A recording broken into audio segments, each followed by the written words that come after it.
Playtest 6 is out, and is bigger than the previous one. There's 7 classes in here. Bard, Cleric, Druid, Monk, Paladin, Ranger, and Rogue are back with new changes and subclasses. Monk is completely new. We also have new spells, feat changes, and some minor stuff. We'll get to all of that eventually. By the way, good news, I'm actually really excited to cover the brand new Bard. It looks super fun. But first, I gotta cover Monk. Anyways, in 5e, Monk has a ton of problems, and I'll talk about them as we go through this. They might have fixed all the problems, but we'll see. Welcome to Pack Tactics. Hopefully we won't run out of ki on the first encounter. Martial Arts has been scaled up by 1 die. At level 1, you start with a D6 rather than a D4. And eventually you max out at D12 rather than D10. The bad news is Monk weapons are completely gone. It only applies to unarmed strikes. Basically, all of this is a 1 DPR increase. I think the removal of monk weapons is a bad idea. There should be more concepts available for this class besides just punching. I mean, sure, punching is its main thing, but monk weapons just makes it more multi-class friendly. One of the problems with 5e monk is multi-classing is difficult because of the ability score prerequisite, and the features generally don't combo well with other class features. It's very restrictive, like for example, you have to be naked to use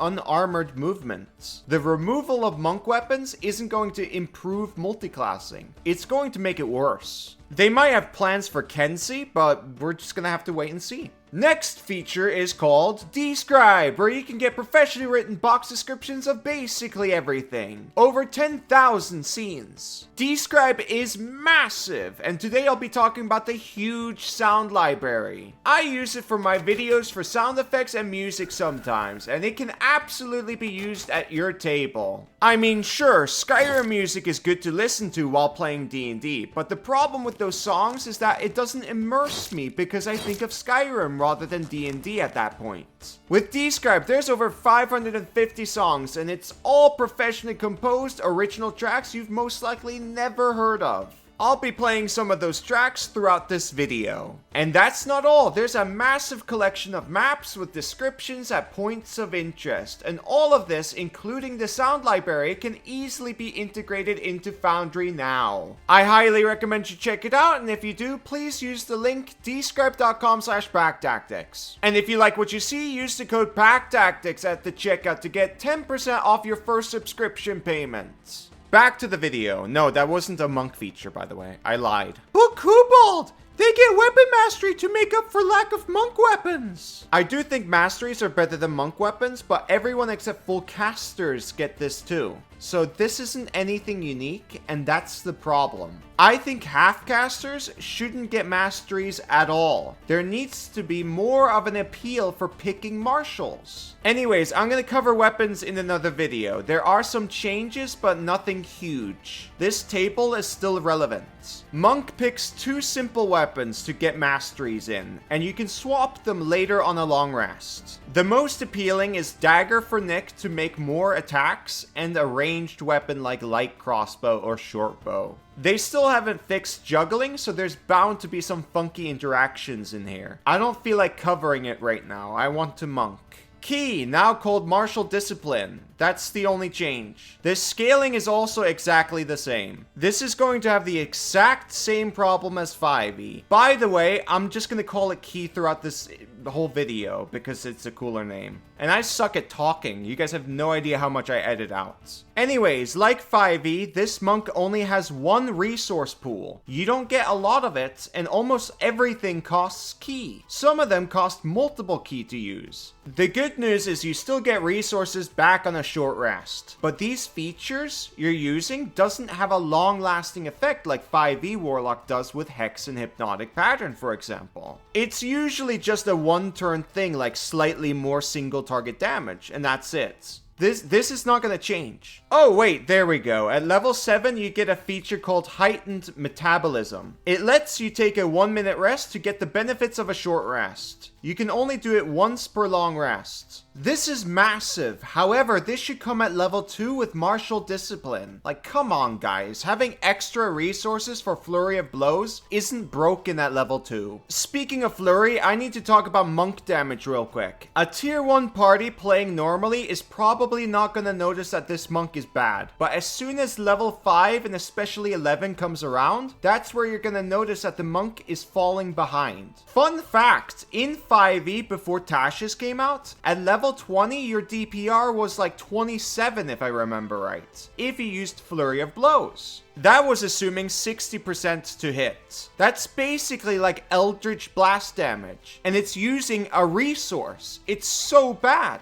The martial die increasing isn't gonna help much, but hopefully the subclasses will fix it. Next, Step of the Wind got a change, but it's not what you think it is. It still costs a key, but you now disengage and dash as a bonus action. And your jump distance is doubled for the turn. This feature is good for ranged skirmishers because they're using the distance to their advantage. But it's not good for melee skirmishers because they'll be using it all the time and run out of ki. There's a defense problem here where you just don't have a lot of HP or even AC with point buy. This is a melee skirmisher class that's awful at skirmishing. Guys, Rogue can literally bonus action disengage for free with no resource cost. It's completely unfair. If you use Step of the Wind and Flurry of Blows too much, which is what you do, you run out of ki super fast. You can't even use Step of the Wind and Flurry of Blows at the same time. They both cost a bonus action, meaning you either sacrifice defense for more damage or the other way around. It's super duper bad. In case you're asking, unarmored movement and unarmored defense hasn't changed. You still have the worst defense in the entire game. Next, Deflect Missiles. The second part of the feature changed. The redirect now has a range of 60 feet, and the creature makes a dex saving throw or take damage equal to 2 rolls of your martial arts die. It's a boost, but it still costs ki. It does almost as much damage as Flurry of Blows, and it's a reaction if someone makes a ranged attack at you. It's still bad. I would prefer it to be free or a separate resource so people will use it more often. Now we're at the really sad part. Get ready to get stunned. Stunning Strike got nerfed to the ground. It can now only be used once per turn instead of multiple times, and the stun lasts until the start of your next turn instead of the end of your next turn. What? Why? Monk bad! I don't know, but the monk's biggest strength is now completely dead. To explain 5e's Stunning Strike real quick, it has this unique strength where you could use it multiple times in one turn, meaning it was really good at stunning down single targets like bosses and burning through legendary resistances. Now, you might think that's broken, but it's not because you burn away your ki quicker than normal. That was the hard balance against it. Remember, if you run out of ki, you can barely do anything. Some people think Monk is broken just because of Stunning Strike, and people who have that opinion usually have one encounter days, so that's why they think it's broken. Of course, a monk is at its very best at the start of the adventuring day, but so is literally every class in the game, so Stunning Strike being overpowered doesn't hold much weight when you think about it. In a long adventuring day where resources matter, Stunning Strike does awful. After like one encounter, all your ki is mostly gone and you'll need to short rest early compared to a warlock. Like I said, warlocks have longer lasting spells and they're not completely useless without their spell slots. They have their once per long or short rest features and maybe even proficiency times usage features. They don't rely on just one pool of resource like Monk does. They've got a few of them here and there. I want the old version of Stunning Strike back. This feature shouldn't have been touched. This is a complete disaster. They didn't fix Monk, they made it worse. It's better at ranged skirmishing. Here's why. Stunning Strike works with simple weapons like short bows and light crossbows. So with this and Step of the Wind with the dashing thing, this monk can be really good at ranged skirmishing. And that's what I think people are gonna optimize for when playing monk. It's the best way to conserve ki. I think that's unhealthy for the game because there needs to be a reward for being in melee besides just flurry of blows. Melee is too dangerous for Monk. Old Stunning Strike gave you a reason to go into melee, and now it's gone. Whew. Empowered Strikes now deal force damage. This is a nerf, but the nerf is probably never gonna come up. I've personally never seen a monster immune or resistant to force, but they do exist. There's like 15 of them. But you can swap back to normal damage anytime you want for free, so it's not a big deal. Or at least I think so. I haven't really looked into those stat blocks. I can't be bothered. Unarmed movement improvement got a new name, whatever. Self-restoration is a new feature that replaces stillness of mind, purity of body, and timeless body. Well, actually, it just absorbed all those features together into one feature. I think the purity of body should still be in the game. Being immune to disease and poison is better than spending a bonus action in combat to remove the condition. You should be spending that bonus action on flurry of blows or something. I also think there should be more options for what conditions you can remove. Level 11, there's a gap. That's not good. That's usually where other classes gets really good stuff and enter into tier 3 play. I mean, sure, you get a subclass feature here, but in my opinion, there shouldn't be a subclass feature here. There needs to be something as good as extra attack, or else they fall behind. But then again, this is already behind in power. Deflect Energy at level 13 replaces a super bad feature called Tongue of the Sun and Moon. Anyways, this upgrades your deflect missile to deflect any type of ranged attack, including ranged spell attacks. It's not much of an upgrade as you think it is. It doesn't work against Disintegrate, for example, because it's not a ranged spell attack. It's a dex save. I do think this is super cool, but I also think it should just be part of deflect missiles. You get this too late, and it's not strong. Sure, it boosts their defenses, but still, their defenses suck anyways. Just give it to them. Here's another new name change thing. Ba-ba-da-ba. Perfect Discipline, formerly known as Perfect Self, has moved from 20th level to 15th level. This is good, but I think this should come earlier, like level 12 or 13. Empty Body is now called Superior Defense, and it got nerfed, but to make up for it, it costs less ki, and it's a bonus action usage compared to an action. I would prefer they kept Empty Body and made that a bonus action instead. Empty Body makes you invisible with the damage immunity, and if you spend more ki, you can also cast Astral Projection, which is just fun. Sometimes I just don't understand the devs. Why would I want less options? Speaking of less options, Capstone. They removed epic feats as the capstone for every class, by the way. Which I think is a bad idea because options are fun. The only problem those epic feats had was they just weren't powerful enough. If they made them powerful, then they would be fun. And if I remember right, there were 2 epic feats that were fun in the previous playtest. Wait, I just realized epic feats are completely removed from the playtest. There's no way to get them anymore. Thumbs down. Instead, you get Defy Death. It's a boring capstone. If 0 HP, you can spend 4 ki to get hit points back by rolling 4 martial arts die and add them together. And if you use this feature more times before taking a short rest, then it will get more expensive. This is crap. You might as well just let the wizard turn you into a dragon instead as a capstone. This monk's features and progression is horrible. I feel like I ran out of ki in real life after reading all of this. I need a short rest. But hopefully the subclasses will cheer me up. Let's see what Shadow Monk has. That's my favorite monk.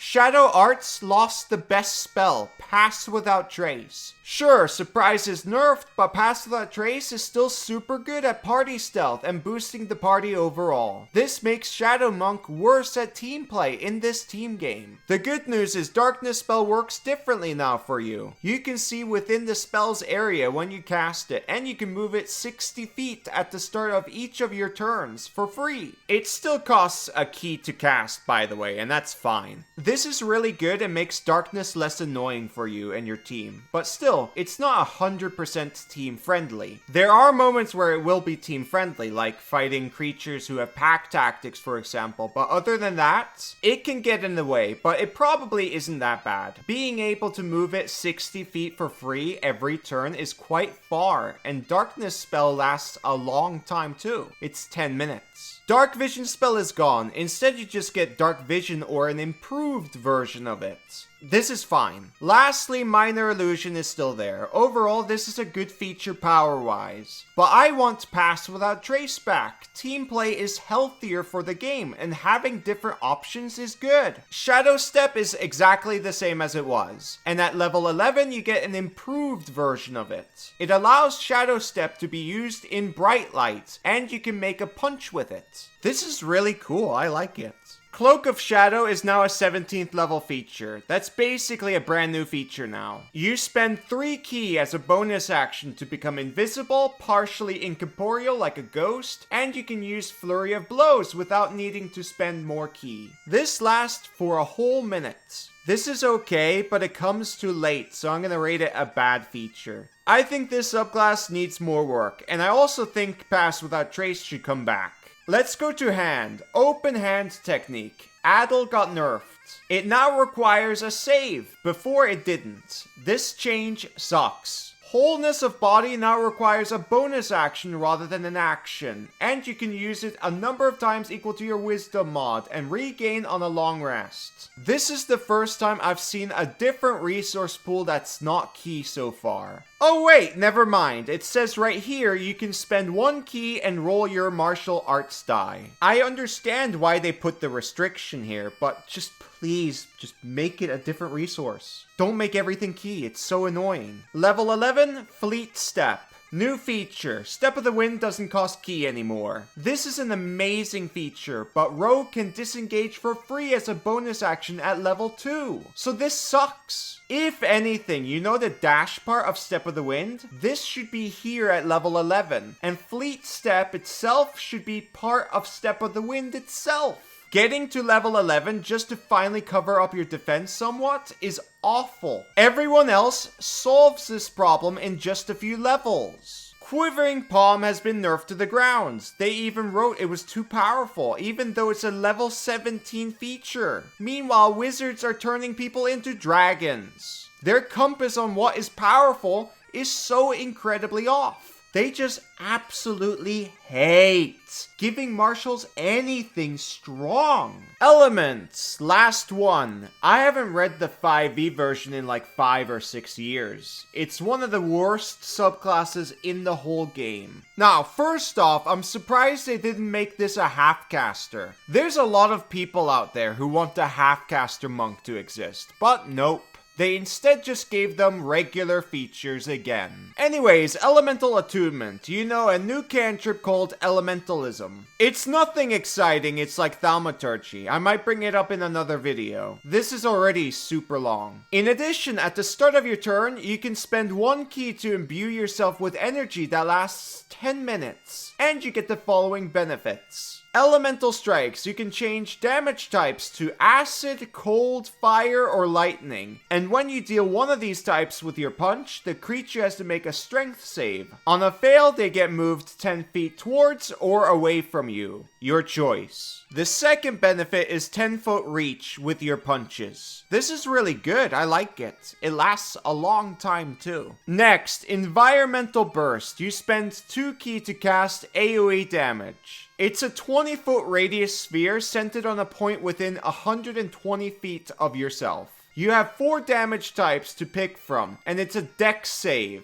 Damage equals to 3 rolls of your martial arts die. Half damage on a save. This is pretty good when you get it. It's a bit stronger than Shatter, and when you get it, you can cast it 3 times before needing a short rest. At level 7, it doubles because of heightened metabolism. You're like a warlock at that point, but this does fall off at later levels. You see, warlocks get better spells eventually. You don't get anything besides your die increasing and more uses. This is why I want this subclass to be a half-caster. Monk needs a separate pool of resources that's not just key, and they need more options like Fireball, for example. But I'm happy they got an AoE feature at least. But it's not burst around you, sadly. This feature boosts range skirmishing again, when it should be melee. We need more motivation to volunteer into melee. But Kobold, before or after you take this action, you can make one punch as a bonus action. That to me just sounds like it tricks you into melee. No thank you. Level 11, Stride of the Elements. When you use Step of the Wind, you get a flying and swimming speed equal to your speed for 10 minutes. This is a super fun feature, and I think it's appropriate for its level. Good. Fly up and shoot down. Last one, Elemental Epitome. When you use Elemental Attunement, you gain the following features for the duration. One is resistance to one of the 4 damage types. Destructive Strive boosts Step of the Wind by 20 feet, and when you enter into a space within 5 feet of a creature, you can choose to do extra damage to them equal to 1 roll of your martial arts die. And lastly, Empowered Strikes lets you deal extra damage equal to 1 martial die when punching. That's once per turn, by the way. Destructive Strive could in theory do a ton of damage if you string it right, but at that point, why not just cast your AoE thing instead? I don't think Elemental Epitome is good at this level. Anyways, I'm getting really tired. It's 1 in the morning. So yeah, conclusion. Monk still sucks. Thumbs down. I don't like it. You should play Dance Bard instead because it's a better monk. Next up is Rogue or minor change stuff. Anyways, bye bye!